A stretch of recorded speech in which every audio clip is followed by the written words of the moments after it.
Hey guys, Boost Auto here, and in this video we're showing you how to install our patent pending S-Series cab lights to your 2024 and newer Chevy Silverado and GMC Sierra 2500 and 3500 trucks. Let's get into it.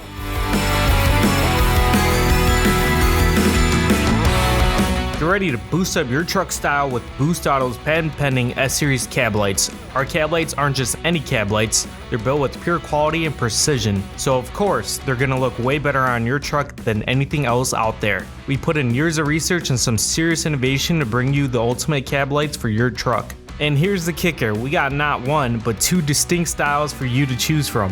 Take your pick from our OE style cab lights with improved forward face lenses and premium LED lights, or our jagged cab lights in our strip style. These cab lights were designed from ground up right here at Boost Auto, and they're a head turner for sure. Both styles come with unmatched customization. You can option these in our crisp white running light or our sleek amber running light to finish off the look of any build. You can also option for our jaw-dropping startup sequence that'll add personality to your build. And for the first time in the history of cab lights, we've developed groundbreaking technology specifically for our cab lights. Our S-Series module enables turn signal on our cab lights without the need for additional wires being run to them to add that function. This means no unnecessary wires, no unnecessary panel removals, and a no-fuss installation. Get them as standard flashing signal or option for the more premium sequential signal where the signal swipes instead of flashing. But here's the best part. Both styles are available as switchback, so they'll fit right in with all the other awesome Boost Auto products on your truck. Couple things before we dive into the install. First, this video is for 2024 and newer Chevy Silverado and GMC Sierra 2500 and 3500 trucks that are equipped with factory cab lights. If your vehicle is a different year range, or if you're looking to retrofit the S-Series cab lights onto your vehicle that did not originally have cab lights, we have different install videos for them, so be sure to check out our YouTube channel. As always, to check fitment, availability, and to purchase this or all other products Boost Auto has to offer for your truck, you can go to boostauto.com. And now the install. Let's first go through what's in your kit. Your cab light box will contain the cab lights along with the retaining clips and bolts. If you option for turn signal, you'll also receive our S-Series module, more of that later. And you get a supplementary components kit to hook up the S-Series module. For this install, you'll need the following tools. You can pause here to collect them, then let's get on with the install.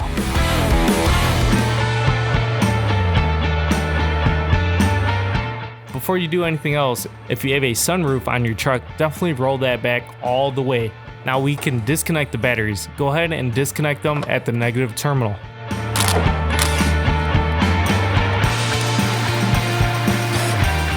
To access the cab lights from inside, we'll have to lower the headliner. First, we'll detach the roof console. To do this, remove these two trim pieces.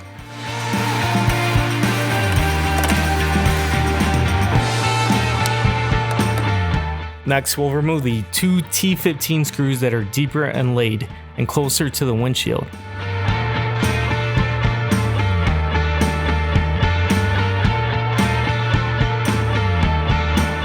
Go ahead and pry out the roof console. Disconnect the harnesses and set the roof console aside. Next, we'll work on the sun visor. Go ahead and extend the visor as shown here. Then remove the trim piece located at the base. The visor is being held to the roof by 3 T15 screws. Go ahead and remove them at this time. Next, at the sun visor's support, there's a T15 screw that goes through to the roof. Pry back on the tab at the rear of the support and remove the screw.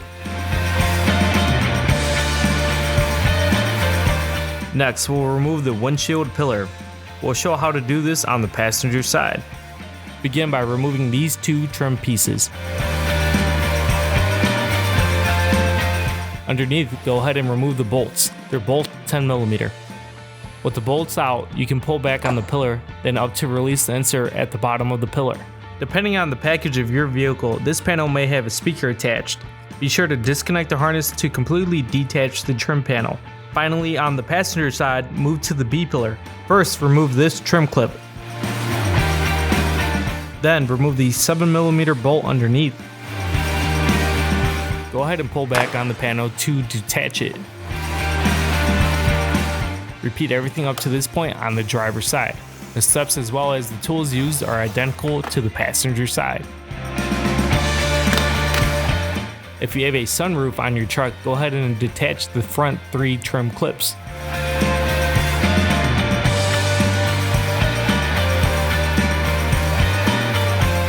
Then go ahead and detach the 4 side clips, 2 on each side. Now we can peel back on the weather stripping to release the headliner on both sides. And with that, you can see the headliner can be lowered enough to where you can access the cab lights.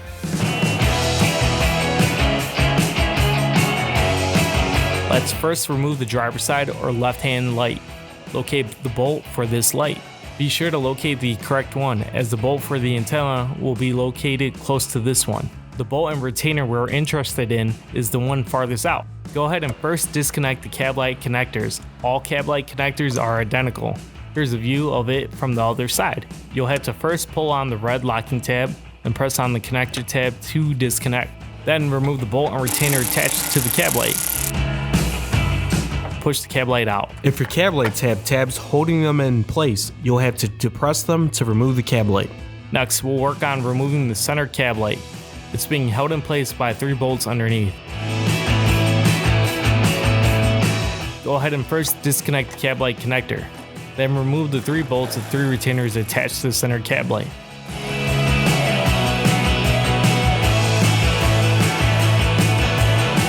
Same as before, push the center cab light out.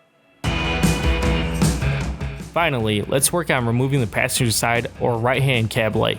Locate the bolt and retainer inside, then disconnect the cab light connector. Remove the bolt and retainer, then press to release the right-hand cab light.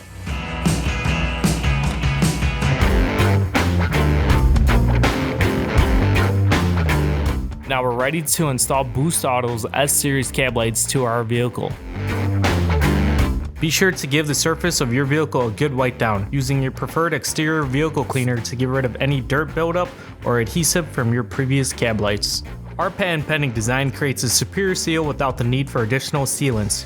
We use closed cell foam to create a thicker gasket going beyond the OE design, eliminating any chance of moisture intrusion. The thicker gasket allows more pressure at contact, leading to a better seal against the outside elements.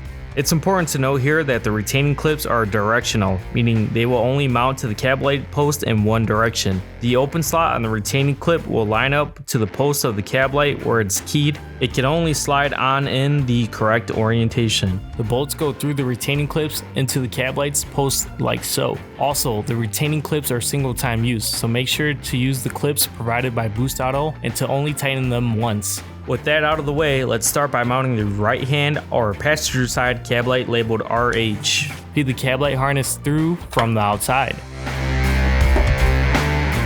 Inside of the cab, secure the light with a retainer and a bolt. Firmly tighten down the cab light bolt to ensure a weather-tight seal. You'll notice back on the roof that our improved gasket design makes full contact with the surface. Please make sure all the lights are tightened to the same degree. Connect the cab light connector to the factory harness. Here's a view of the connector from the other side. Be sure to press in until it clips and slide down the red locking tab. Next, we'll install the center cab light. Go ahead and guide the harness through from the top and align the cab light pillars. Then install the retaining clip and bolt at all the posts. Remember, firmly tighten down the cab light bolt to ensure a weather-tight seal. Install the cab light connector to the factory harness. Up next, we'll install the left-hand or driver's side cab light. Go ahead and feed the cab light harness through from the top and line up the cab light post. Then install a retaining clip and a bolt to the post. Finally, install the cab light connector to the factory harness.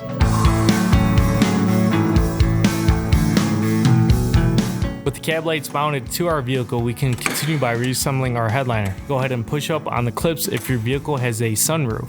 Then, tuck the headliner under the weather stripping both on the driver's side and on the passenger side. With that, we'll show you the reassembly process starting on the passenger side.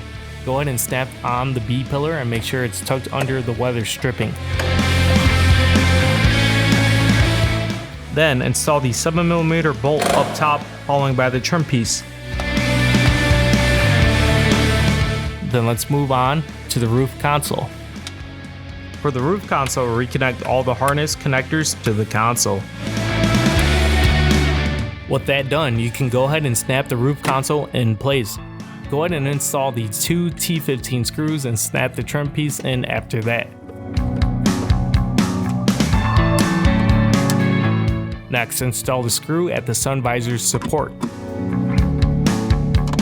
Then we'll install the 3 screws at the base of the sun visor.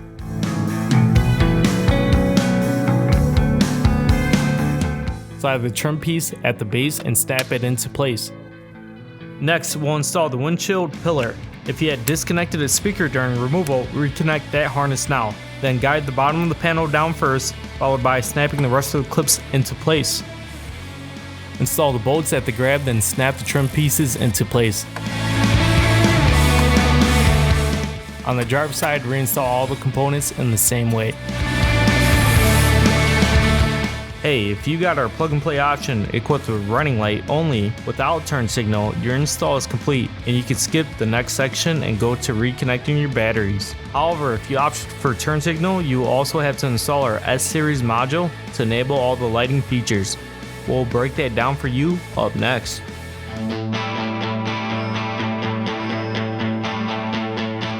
To install the S-Series module, you'll have to first remove these 2 trim panels on the driver's side. For this smaller trim piece, you can simply pull upward. Then for the kick panel, pull up to release the floor clips and pull up on the panel to release the final clips. Locate this connector under the dash. Go ahead and disconnect it by first pulling on this locking tab, then swing the white latch up. For a better view of the pin locations, go ahead and remove the connector plate, which in our video is yellow. There's a zip tie as well as 4 tabs that are holding it in place. For better access to the wires, go ahead and cut back some of the tape on the harness. Next, bring your S-Series module over. This side is our input side with a 2-pin connector for power and ground and a 4-pin connector for running light and left and right turn signal. This side is the output side. The blue wire will intercept the output to the cab lights. The black wire is not needed for this application, so go ahead and tape that out of the way. First, let's intercept the output to the cab light. Locate pin 73 with the white latch back down. Pin 73 is on the bottom row in the 4th slot from the right. Giving yourself ample room on both sides of the wire, go ahead and cut it. You want to make sure the connector cover can comfortably be reinstalled later. Then strip both ends of the wire. Next, bring the S-Series module over. Crimp down the blue wire from the output side to the wires that's going towards the harness. It's critical that this is installed on the correct side of the wire. To the wire going into the connector, start off by connecting one end of the butt connector from your kit to it. We'll come right back to this wire, but first get the harness from your kit with the 4-pin connector at the end. This harness will connect to running light, as well as left and right turn signal. First, connect the black connector from this harness to the corresponding connector on your S-Series module. The orange wire is for running light. We're going to connect this wire to the butt connector we just installed. Since the S-Series module and the connector we are working on are both going to remain under the dash on the driver's side, we can measure and cut the orange wire to length. Strip the insulation at the end of the wire. Then crimp it down to the previously installed butt connector at pin 73. At this time, you can heat shrink the butt connectors. Then reinstall the yellow connector plate as we are done working on this connector. Go ahead and secure the wires to the connector, then reinstall the connector. Slide it into place, pull down the latch, then press in the locking tab. Up next, we'll work on the connectors at the LCM or light control module. They are also located under the dash on the driver's side. Disconnect the pink and blue connectors, hold down on the white locking tab, then press in on the connector tab to disconnect. Let's first work on the pink connector. Go ahead and peel back some of the tape on the harness. Then tap to pin 5. With the connector tab pointing up, pin 5 is on the second row in the 1st slot from the left. Tap here using one of the red T-tabs from your kit. Next, let's work on the blue connector. Peel back some of the tape, then locate pin 7. Pin 7 is on the second row in the third slot from the left. Tap here using one of the red T-taps from your kit. Next, measure to length and cut the 2 remaining wires from the 4-pin connector harness. These wires are for left and right hand signal. Go ahead and strip the ends and connect spade connectors from your kit to each wire.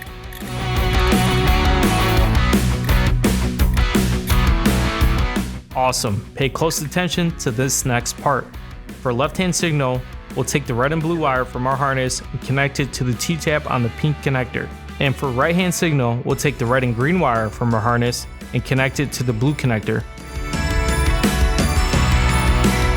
With that done, go ahead and reconnect both connectors to the LCM. Now we can work on power and ground. Connect your 2-pin connector harness to the S-Series module. At the LCM, disconnect the purple connector. Like before, cut back on some of the tape. Let's first tap for power at pin 24. This is at the bottom left of the connector. Use a red T-tap from your kit. Then tap for ground at pin 25. This is at the bottom right of the connector. Like before, use one of the red T-taps. Up next, we'll cut to length the red wire and the black wire from the 2-pin connector harness.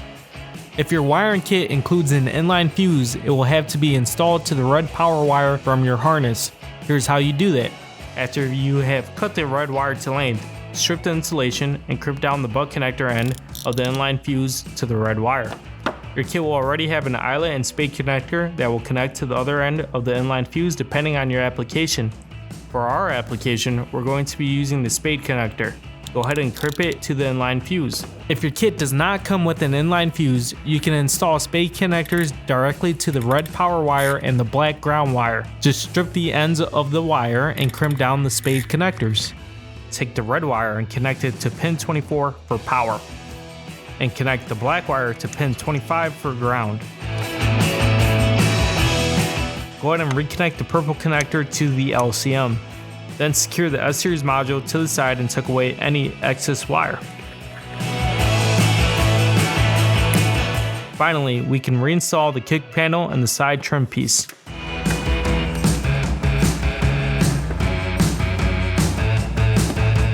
Then finally, reinstall the batteries to complete your installation. Congrats on the upgrade. Hey, thanks for choosing Boost Auto for your aftermarket accessory needs. The S-Series cab lights featured in this video can be purchased on our website at boostauto.com. We also offer a wide range of products, parts, and accessories for your trucks and SUVs. So subscribe to our YouTube channel. That way you can be the first to know about the latest product releases and watch other videos you'll find interesting. That's all for now. Catch you in the next one.